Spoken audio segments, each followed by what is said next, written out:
Военного освобождения Крыма нельзя отвергать. Для этого наша армия должна наращивать потенциал. Об этом заявил председатель Меджлиса крымско-татарского народа Рифат Чубаров в интервью Пятому каналу.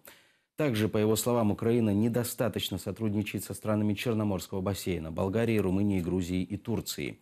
Этим государствам, утверждает Чубаров, тоже может угрожать Россия.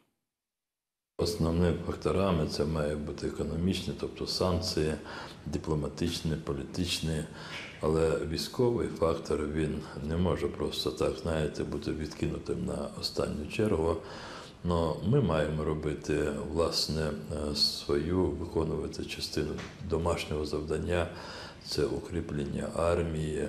Ми маємо наділяти дуже велику увагу флоту, але знову повторюю, лише сил України, щоб хоча б просто присутністю, знаєте, такої військової сили змусити Росію не займатися далі дурницями, ми не спроможні. У нас настільки не вистачає сил.